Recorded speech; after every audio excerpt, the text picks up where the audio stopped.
Hello, I'm Scott Bogey here with Dylan Brigman ahead of his fight against Anthony Jagel. How are you doing today? Hey, not too bad, not too bad. Just did a few recovery things for the day, so we're starting off the week right.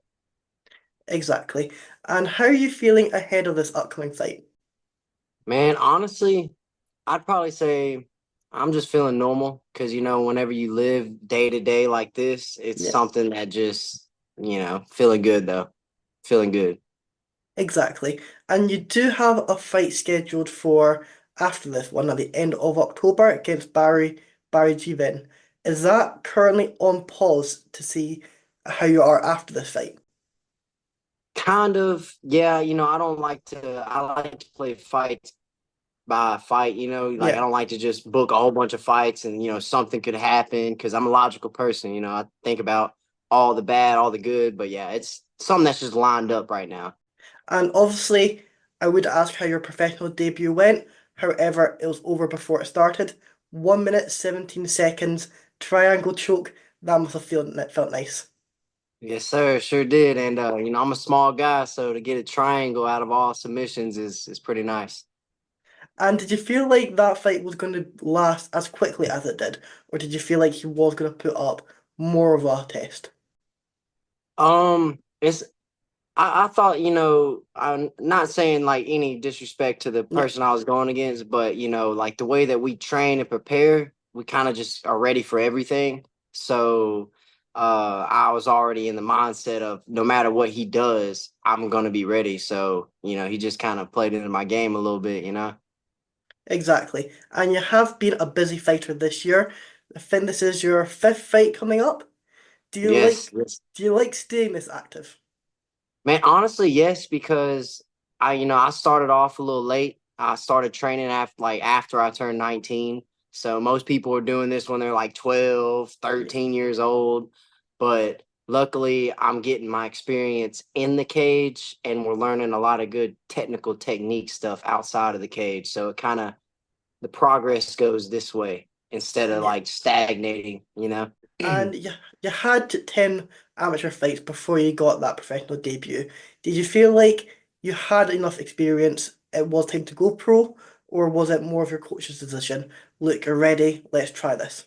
Honestly, it was honestly kind of a coach's decision. The whole time he wanted me to have the mindset of I deserve what I put in, Yeah, and he sees that I've been putting in the work and there's no need in wasting my prime years as an amateur.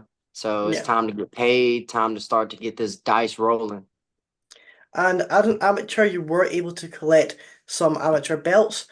How do you rank the amateur belts? I know some people just see it as a consolation prize. Some people value them quite a bit. How was it for getting those belts for you?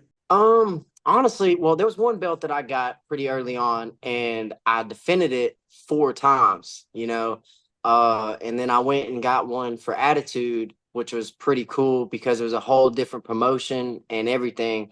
But honestly, I just look at those as like milestones. Some people make big deals out of them, some people don't.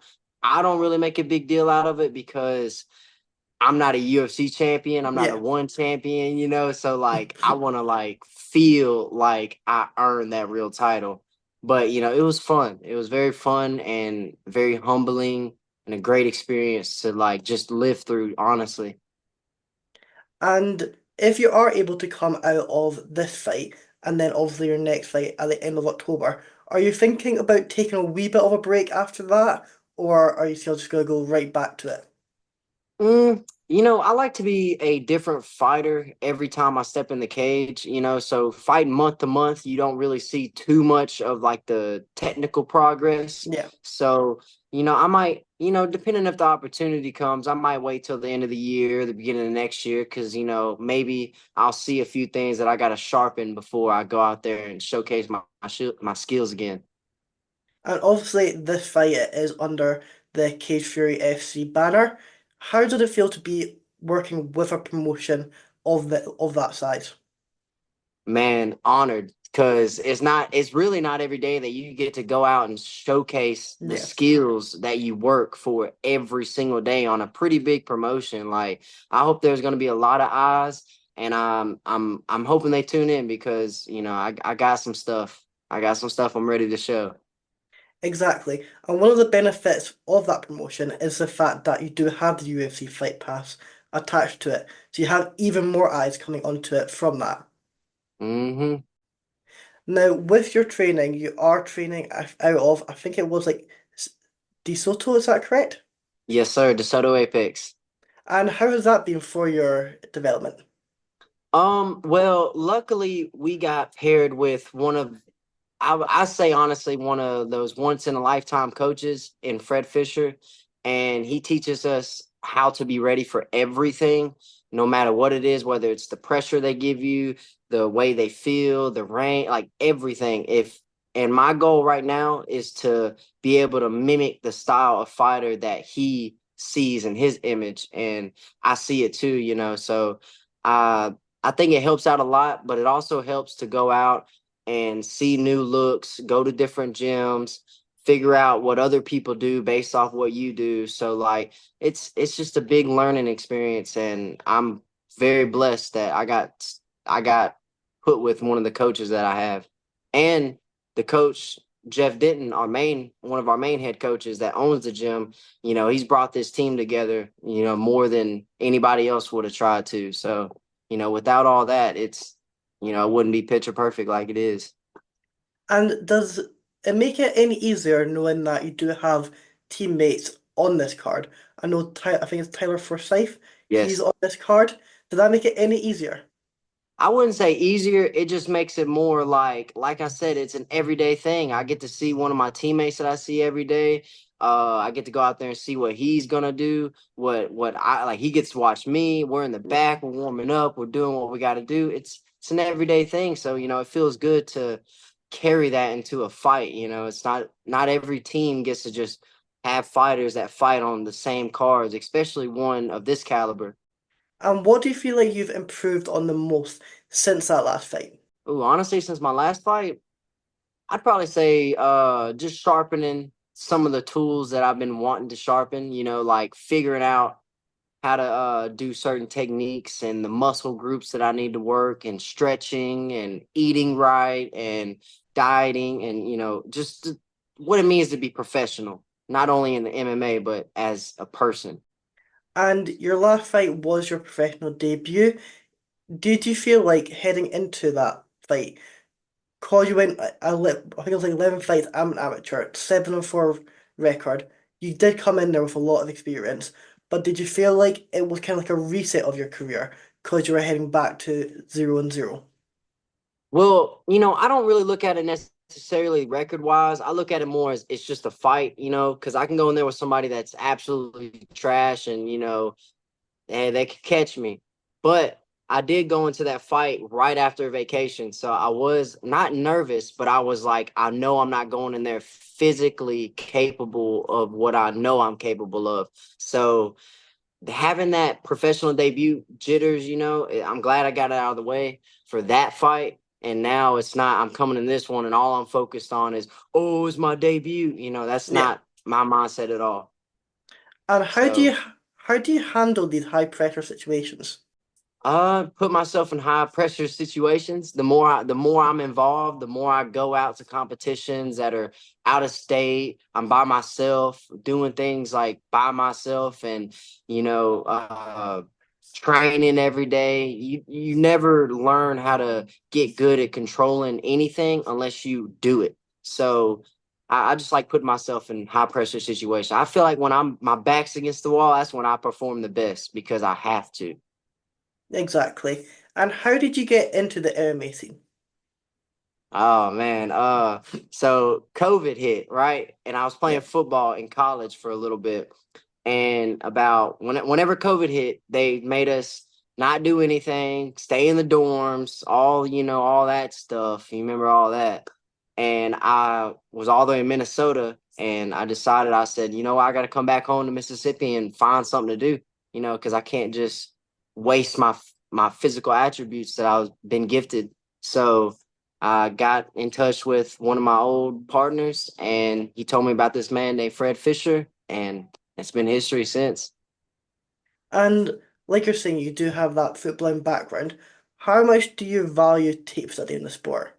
I know speaking to quite a few guys who does have that footballing background, they are very invested in tape.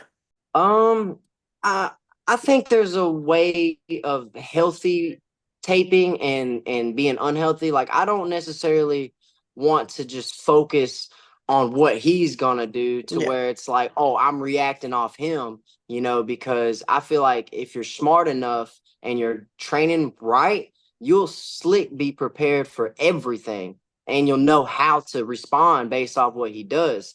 And I feel like that's the major difference between like the amies and the pros, are the pros know what's up and the yeah. amateurs are learning what's up.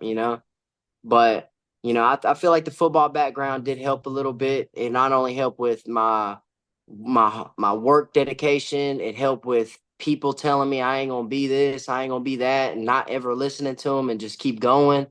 It's just lessons that a lot of people don't think about taking away from those kind of sports and things like that. So it's carried this way to MMA so far. And were you practicing, like obviously as an amateur, you have 3 minute rounds instead of five, you're not able to do the elbows.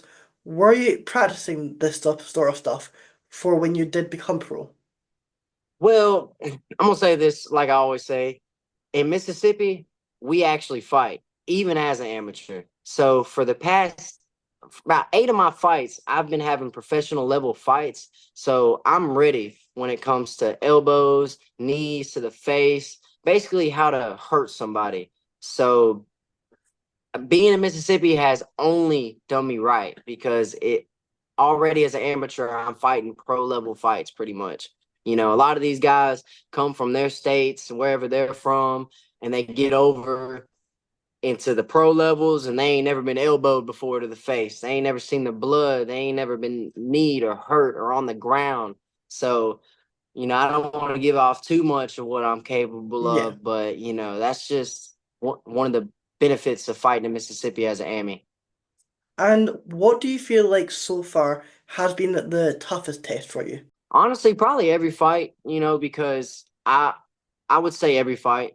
Because going in there, that the worst can happen. The worst is possible. It's a Yeah. possibility. So it doesn't matter who I'm going against. But honestly, I would say the hardest opponent I fought so far was this guy named Marquise, and or Marquise White, and it was very difficult because of how tall he was, and he was Yeah. pretty shifty. He was like Sean O'Malley, but 6'2" at 135 pounds. So it's like, he flying kneed me a few times, but luckily I didn't get knocked out by that, and I came back and won the fight. So yeah, I'd say Marquise White was probably one of my hardest adjustments to make in a fight. Well, that sounds great, and I know you'll do absolutely amazing in your upcoming fight. I'll let you have the final word. Is there anything else you're wanting to add or anyone you're wanting to shout out? Of course, I'd like to shout out my gym, DeSoto Apex. We're in Horn Lake, Mississippi. I'd like to give a big shout out to Fred Fisher and Jeff Denton for making all this possible. A big shout out to CFFC for allowing me to showcase my skills. I would like to say one more thing. Dylan Brigman, put some respect on the name because if it's not given, I'm going to earn it.